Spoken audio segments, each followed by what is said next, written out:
So, as we're here today, you do have your next fight coming up with Tania Hanselman. Yes. I believe I got that name right. You get it right. Why don't you tell us a little bit about her and what you've been doing to train in preparation for this fight coming up?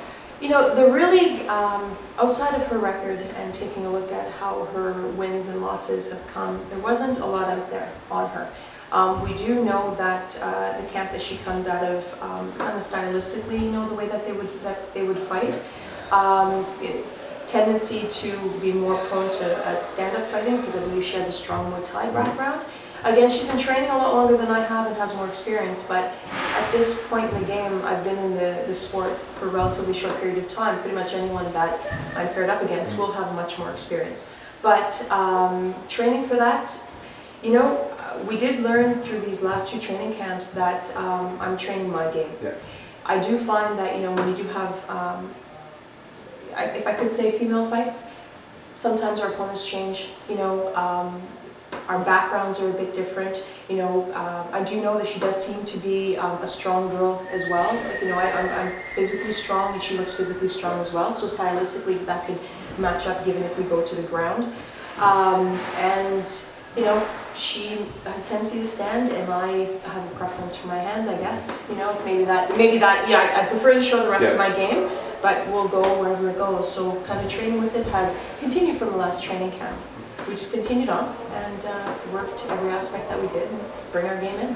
Now, Canadian female MMA is definitely coming to the forefront with stars such as Sarah Kaufman, Strikeforce champion. Another one, Alexi Davis, will be fighting on Raging Wolf coming up at the end of this month against Lana Maxwell. How do you find finding opponents in Canada for female fights? It's not as easy. One, because it also depends on the promotion. Yeah. You know, as you know, like different promotions work with different budgets, and you have to work within those budgets to bring, like, you know your fighters in. So to fly someone in from Japan for, you know, I'm on my 3rd fight doesn't make sense. You know, to fly someone in that, you know, carries a heavier cost at this point doesn't make sense. So from that perspective, it's kind of difficult, and then sometimes pairing someone up is kind of difficult as well. Like I'm in a situation where, okay, my first fight looks like my first fight, my last fight was a KO, so kind of what do we do with her?